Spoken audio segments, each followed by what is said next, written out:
Migala. ¿Cuál es la función de las universidades? Porque creo que hoy todos tenemos esta Las de noción hoy de que... es raro, ¿no? Ahora vamos con las de hoy, pero vamos a empezar con eso. O sea, en ese momento... Este es el tema, o sea, el tema es la función de donde las de hoy. estamos, o sea, en las distintas culturas de la humanidad hubo modelos educativos y hubo una educación privilegiada para algunas personas y hubo educadores. O sea, gente que se dedicaba a transmitir el conocimiento, pero, o sea, si empezamos, por ejemplo, con los griegos, había dos tipos de personas, las que desempeñaban una función heredada. O sea, mis padres fueron militares, yo voy a ser militar, mis padres tenían su granjita, yo soy granjero porque mis padres lo eran y no hay escuela para mí y no me interesa la escuela porque tengo todo lo que tengo en la vida. Y aquellas personas que querían aspirar a un cargo político o que simplemente tenían tiempo de sobra o aquellos que eran hijos como de aristócratas, eran enviados con personas cuyo conocimiento era valorado y se ponían a su cargo para que los educara. Pitágoras, por ejemplo, fue un maestro, ¿no? En la Grecia antigua. Y hubo muchas personas que se iban así, o sea, sin nada más que hacer en su vida, que se iban a educar con Pitágoras. Y Pitágoras les enseñaba cosas de matemáticas, les enseñaba cosas de filosofía, cosas de religión, y se hacían pitagóricos. El rey eran los que tenían oficios. La academia empieza con Platón, o sea, empieza realmente, bueno, con Sócrates. Sócrates tiene... La academia Sócrates era una de esas personas. A nuestros días. Sócrates era una de esas personas que daba clases y que cobraba por recibir discípulos y enseñarles cosas que les iban a ser útiles para desempeñarse en la vida política. Uh-huh. Pero Sócrates tenía intenciones filosóficas mucho más complejas que decirte, bueno, yo te voy a hacer un político bien chingón. No, o sea, el pedo de Sócrates era entender qué tenía que hacer cada persona, hacer una metafísica, hacer una moral, para que las personas pudieran convivir de una manera chida. Y creo que ese es el fin último de la educación, uno de ellos al menos.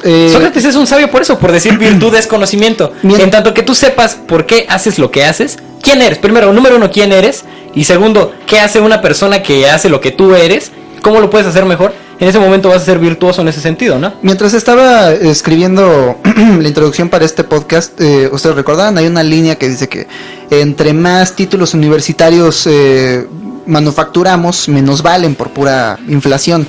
Hay más títulos universitarios, entonces tienes que enfrentarte en el mercado laboral a más gente con títulos universitarios, pero creo que se debe a que las universidades no están cumpliendo su función, porque si la función de las universidades, la función del conocimiento es como Marduk, encerrar al caos, hacerlo cachitos y a partir de ese caos entenderlo y generar nuevas soluciones.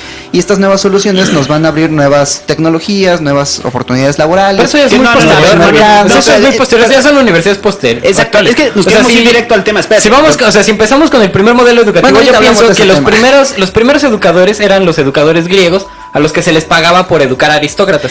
¿Y para qué se les pagaba? Para modelos políticos. Precisamente ese es el punto. O sea, Aristóteles fue el educador de Alejandro Magno, por ejemplo. Creo que algo que no hemos dicho aquí, o sea, en los inicios del aprendizaje homínido, en el que el conocimiento era de todo y el conocimiento era de la tribu, ¿en qué momento llega un grupo de cabrones y este grupo de cabrones dicen, este conocimiento es mío? Entonces, a partir de que este conocimiento es mío y ya no es de todos, se empiezan a formar grupos, o sea, porque son esos grupos de control y grupos de poder que controlan el conocimiento. Con los masones, güey. Son los masones. En serio, los masones como un grupo de arquitectos medievales empezaron a restringir el acceso a sus planos. Pero es que eso viene desde los griegos, o sea, eso viene no sé, güey, no creo. Si tú eras esclavo, pero la educación era abierta, güey. La educación era para todos. Si tú eras esclavo, o sea, Sócrates iba y hablaba con la gente, güey. A ver, pero es distinto, o sea, es distinto. O sea, pero no había acceso a la educación para todos, no. No hay. Pero ¿por qué esa es la dinámica? Es que es muy complicado de explicar así. Como el conocimiento, incluyendo la palabra escrita, ha sido por mucho tiempo celado por grupos de poder. Es que el asunto era que ocurren tres ejemplos. El conocimiento era para quien le importara, güey. No, claro que no es cierto, no, ese es un grave error. Porque, o sea, el asunto, fíjate, te voy a plantear la pregunta es al revés. Déjame terminar. ¿En qué momento el conocimiento?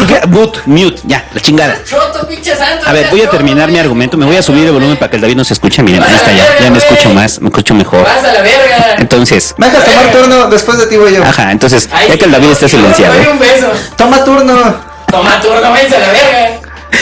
Ya que el David se cayó, güey. Por eso entramos la nueva consola porque tiene noise cancel. Entonces ahí ya no se escucha nada, güey. Simplemente ya no se escucha nada del David. A ver, quiero terminar es nada más ese punto. Ya te voy a abrir el micrófono. el conocimiento estaba guardado precisamente para sacerdotes, estaba guardado para la aristocracia. No, güey. Los modelos de aprendizaje, como los conocemos, pertenecían a las castas. O sea, y no solamente... No sé, no pienses en los griegos, piensa en los hindús. Eso es o sea, otra cosa. El sistema de castas... Están en otra latitud. Sí, pero estamos hablando de modelo educativo a nivel global. O sea, a lo que es que... A ver, yo nomás quiero dejar claro un punto. La historia del conocimiento también es la historia de grupos de poder que acapararon ese conocimiento. ¿Cuándo inició eso? Desde la pinta historia de la humanidad. O sea, a mí se me ocurren tres ejemplos. Cuando las sociedades se establecen. Se me ocurren tres ejemplos muy específicos. Primero, la revolución agrícola. Durante la revolución agrícola, un grupo de cazadores que de pronto vieron que había cierto tipo de plantas, que si las plantas en este lugar, de esta manera, en esta época del año van a dar fruto, empiezas a cercar esos círculos de comida, y como tú eres el único que sabe hacer esa comida, puedes darle algo de esa comida a los otros cazadores que se están muriendo de hambre, pero ahora trabajas mis tierras. Y ese conocimiento es mío, porque conocimiento es poder. El segundo ejemplo que se me ocurre es 3000 años antes del nacimiento de Cristo, en las planicies de la actual Ucrania, donde se descubrieron a los caballos. Se descubrieron a los caballos, se domesticaron, y durante miles de años el conocimiento de cómo domesticar un caballo, cómo romperlo, cómo cabalgarlo, todo eso era secreto. Eran logias, literal, logias secretas que no podían revelar ese conocimiento porque ese conocimiento era poder bélico. Y la tercera, la palabra escrita, güey. O sea, la palabra escrita. Carlomagno no sabía escribir. Carlomagno, el rey del imperio carolingio, no sabía escribir. No, pues qué exclusivo. No, pero la palabra escrita era exclusiva. Bueno, o sea, yo tengo otra hipótesis, valedor. Es que no es un asunto de hipótesis. Pues sí, pendejo, ¿por qué no estabas allí? Durante 1500 años en China estaba castigado con pena de muerte enseñarle a alguien que no fuera de China cómo operar a los gusanos de seda. No, en el caso de Corea, en los inicios del imperio coreano, tuvieron que crear el alfabeto coreano. Sí. Porque al pueblo durante años se les había negado la escritura, güey. Sí. Y entonces, inclusive, o sea, muchas de las escrituras se hicieron cada vez más complejas para que la gente no las entendiera. Uh-huh. O sea, esa fue la raíz de la escritura. O sea, ¿sí entiende que hay un las punto, vamos a hacer más conocimiento complejas para que la gente no entienda. Ajá. O sea, desde el momento que tienes que hacer tu escritura más compleja, sabes que estás haciendo una parte de la población, el vulgo, lo estás haciendo a un lado y dices, tú no puedes acceder a esto. Sí. Y creo que esa es una historia del poder de la humanidad. O sea, el conocimiento sí es poder, pero el conocimiento también habla de grupos de poder controlándolo. O sea, si es poder, pues hay grupos de poder controlando el conocimiento. Estoy de acuerdo, nada más que me parece que es un poquito posterior. Me parece que anterior a que el conocimiento se consolidara como una herramienta y como un objeto que equivale a poder, la gente no tenía tanta conciencia del poder que tenía con ese conocimiento. Pues era como magia. Y si tienes incluso tu lugar antes, de la sociedad, yo pienso, es que no, o sea, pero escúchame, en este punto.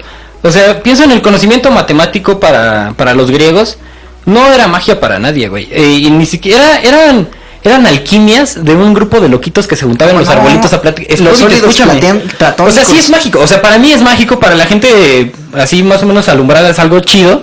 Pero para la gente griega que tenía, o sea, yo tengo mis cabras, güey, y soy el cabrero. Yo hago comida, güey. Yo hago lanzas, yo hago, no sé, trajes, güey. Y lo que se juntan esos güeyes en el árbol, a hablar en los arbolitos y acerca de qué es la moral, qué son los dioses, qué nos inventó. Viejo, eso a mí me vale verga. Sí, o sea, nosotros con un ejercicio sumamente antropológico y con un ejercicio muy espiritual, retomamos los textos de los griegos, que a la mayoría de la gente que vivía en Grecia le valía un pito, pero que para nosotros son como muy asombrosos porque son cosas que ya nos parecen pertinentes. Supongamos que en esa época había un David griego. Yo solamente te quiero... Un David griego. Fíjate, hay un pinche de visita ahí, güey. Ahí en la... Naciste esclavo. Ahí en la Guerrero de Atenas. Ahí en la Guerrero de Atenas. Y mi labor es ser esclavo, güey. Sí, tu labor es ser esclavo. Y me vale verga todo el resto del mundo. Ok, supongamos porque no, o sea, no tenía mucho que hacer, pero por ejemplo... Mira, un ejemplo muy claro. Nada más una cosa muy simple. Terminar la pregunta. Si el David esclavo hubiera querido acceder al conocimiento, ¿no hubieran dejado? Sí, güey. ¿Cómo crees, David? No. Sí, o sea, pero es que tú... No, sí, los griegos eran bien. O sea, fíjate, no, pendejo. Cabrón. El asunto de esto es que, o sea, definitivamente no le hubieran pagado la academia de Sócrates. No, estoy de acuerdo contigo en eso. ¿Lo hubieran mandado a la escuela? No. Pero se lo hubieran hecho de a pedo porque el cabrón se hubiera puesto ahí con su pinche ramita de ahí de trigo a pensar acerca de la vida. No se lo hubieran hecho de a pedo. O sea, no le hubieran dicho nada. Pero eso nadie le importa. no entra dentro del modelo no educativo. Es un modelo, pero, o sea, por ejemplo, o sea, fíjate, el asunto al que quiero llegar es que las cosas que le enseñó Aristóteles a Alejandro Magno eran cosas que cualquier persona que hubiera tenido más o menos curiosidad hubiera podido preguntar y nadie se lo hubiera hecho de a pedo, ni lo hubieran agarrado de los huevos y lo hubieran matado, como si le hicieron a muchas personas en la Edad Media, como si le hicieron a los chinos, como si lo hicieron a los coreanos. Entonces, a mi parecer, no había una restricción de conocimiento. Sí había una restricción de acceso a los modelos educativos. Claro que sí, güey. ¿Cuántas personas iban a la academia, güey? Fueron contadas, no fueron ni 100 personas de toda el pinche marasmo ahí de griegos que había. Pero, o sea, una cosa es que el conocimiento esté restringido, como sí sucedió con los chinos, como dicen, como sí sucedió con los coreanos, donde si te veían sabiendo, te agarraban y te madreaban. Y así, le dieron los pinches chinitos, ¿qué estás haciendo? Y pinches palos chinos, güey. Con tú la China. En el antiguo, andar leyendo. Pero, o sea, si te agarraba leyendo tu dueño, güey, te va a dar un pinche sopapo y vete a limpiarle la caca a las cabras, güey. Por andar leyendo le cortamos la mano. En el antiguo ese es mi matiz, güey, más o menos. Antiguo Egipto. En el antiguo Egipto, por ejemplo, descubrieron este patrón geométrico que se llama la flor de la vida. La flor de la vida, haz de cuenta, pones para vender jugos, güey. Pones un círculo y luego en el borde de ese círculo pones otro círculo. Y luego donde intersectan esos dos círculos pones otro círculo. Y después de 5 tienes una florecita que se hace de esos 5 círculos. Si te agarraban dibujando eso en las calles, te madreaban en el antiguo Egipto.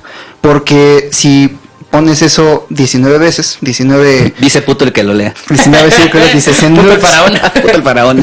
No, porque de ahí... Puto francés. De la flor de la vida salía el árbol de la vida y de ahí salía el conocimiento que solamente estaba...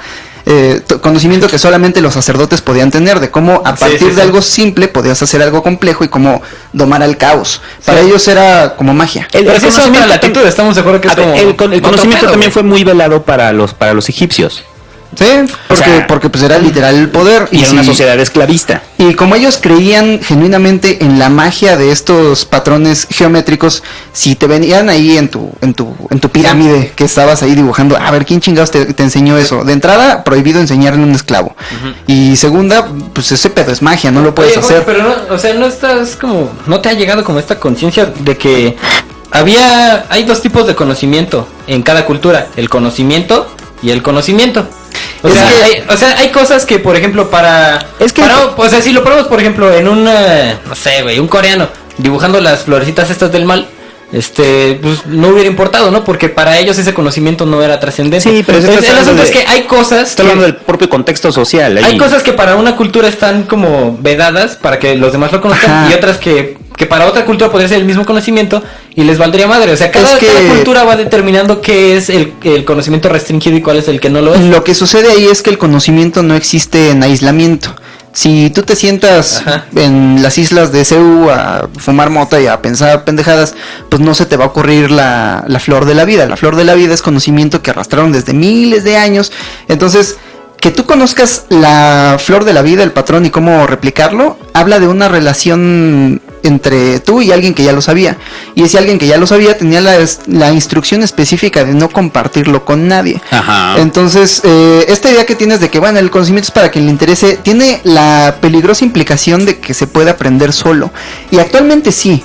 Pero lo que no estamos viendo... solo, o sea, es que necesitas un mentor. En ese entonces necesitas un mentor. No. Es que, ¿cuál es la diferencia entre observar y aprender solo? O sea, no, es lo mismo. Es distinto, porque si observas y aprendes algo es porque ya habías escuchado a alguien antes decir algo.